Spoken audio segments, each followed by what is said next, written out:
আসসালামু আলাইকুম ওরহমতুল্লাহি ওবরাকাতুহ।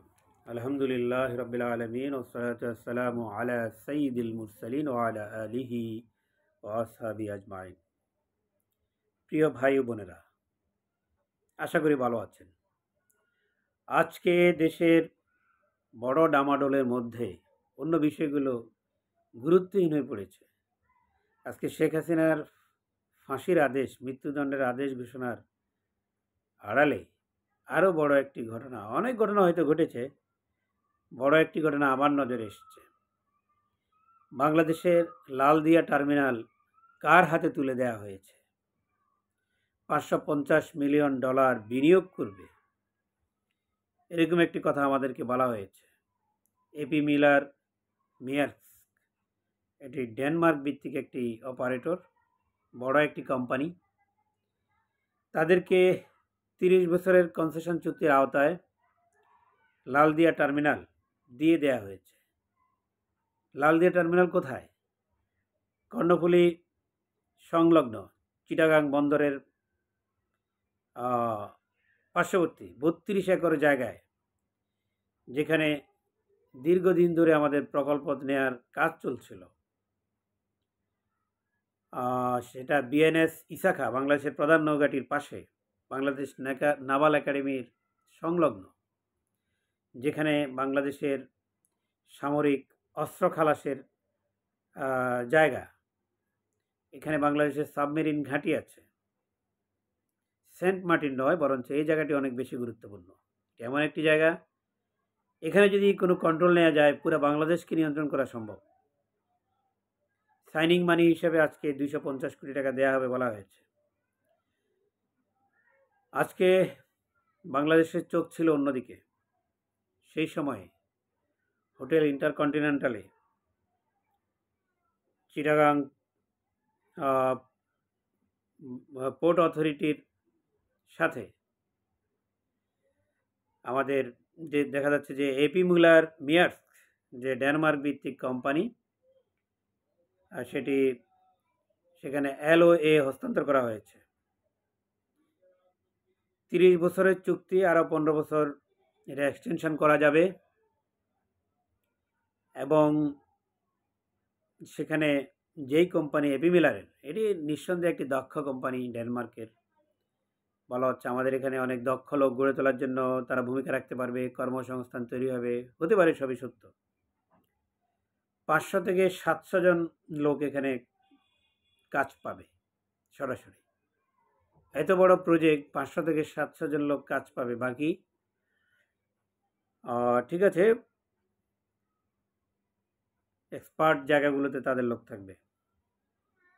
চট্টগ্রাম বন্দর কর্তৃপক্ষের chairman mister rear admiral S M Moniruzzaman বলেছেন, বন্দরকে আরও প্রতিযোগিতামূলক করার জন্য ধারণ ক্ষমতা বাড়াতে হবে। আর এই ধারণ ক্ষমতা বাড়ানোর জন্য লালদিয়া টার্মিনাল গুরুত্বপূর্ণ ভূমিকা রাখবে। ভালো কথা, নিঃসন্দেহে সবই গুরুত্বপূর্ণ কথা। $550 মিলিয়ন বিনিয়োগ করবে, সেটাও ভালো কথা। কিন্তু বাংলাদেশের কৌশলগত জায়গায় এই প্রকল্পটি না দিয়ে বিশাল উন্মুক্ত সমুদ্র আছে আমাদের উপকূলীয় এলাকায়, যে কোনো জায়গায় দেওয়া যেত যে আপনারা তৈরি করে নেন। যাই হোক, সেখানে দেওয়া হয়েছে। আমরা বলতে চাই $550 মিলিয়ন, এটা অনেক বেশি টাকা নয়। এটা ঋণ প্রকল্পের আওতায় পড়বে না, এটা ভালো দিক। 500-700 লোকের কর্মসংস্থান হোক, এটা আমরা চাই না। অনেক লোক এখানে, দক্ষ লোক তৈরি করতে হবে। দক্ষতার জায়গাগুলোতে যদি এমন হয় যে 10 বছর পরেও সেখানে বাংলাদেশি লোক সেট করার কোনো সুবিধা নেই, অনেক কথা, বিশ্বস্ততার সমস্যা, তাদের টেকনোলজি ট্রান্সফারের সমস্যা, অনেক কিছু হতে পারে। আমরা প্রথম কথা বলতে চাই, সরকারের কাজটি ঠিক করেন নাই, শর্তগুলো ওপেন করেন নাই, গোপনে কাজটি সেরেছেন। এটা জনগণের সামনে উন্মুক্ত করার দরকার ছিল। একটি রাজনৈতিক সরকার অন্যায্য চুক্তি করতে গিয়ে ভয় পায়। ফ্যাসিবাদ অনেক কিছু করেছে, নতুন করে কোনো ফ্যাসিবাদ জন্ম না হোক, সেটা আমরা চেয়েছি। সরকার এই কাজটি কীভাবে করলেন? এখন নতুন সরকার আসবে কিছুদিনের মধ্যে, তারা কি এটা চেঞ্জ করতে পারবেন? পারবেন না। প্রথমত বলতে চাই, সিদ্ধান্তটি সঠিক হয়নি, রিভিউ করা প্রয়োজন, জায়গা প্রয়োজনে চেঞ্জ করেন। সেখানে যদি রাখতে হয়, সিকিউরিটি ইস্যুটা অবশ্যই গুরুত্বপূর্ণ। সেই সিকিউরিটি ইস্যুতে বাংলাদেশের আইন শৃঙ্খলা রক্ষাকারী বাহিনী, বাংলাদেশের প্রতিরক্ষা বাহিনী সেখানে ভূমিকা রাখতে হবে। দ্বিতীয় হচ্ছে, যেই পরিমাণ অর্থের কথা বলা হচ্ছে, এই পরিমাণ অর্থ এখানে মেশিনারিজ এবং অন্যান্য জিনিসে আসবে, এটা দিয়ে বাংলাদেশের অনেক কিছু বিনিয়োগ হয়ে যাবে, ফরেন ডাইরেক্ট ইনভেস্টমেন্ট, এফডিআই অনেক বেড়ে যাবে। ব্যাপারটা আসলে হিসেব করলে দেখা যাবে যে যারা এক্সপার্ট আসবে তাদের বেতন ভাতা এবং সেট আপ মেশিনারিজ সব মিলিয়ে এই $550 মিলিয়ন যে গল্প বলা হচ্ছে, সেখানে কত ডলার বাংলাদেশে আসলে থাকবে? খুবই কম।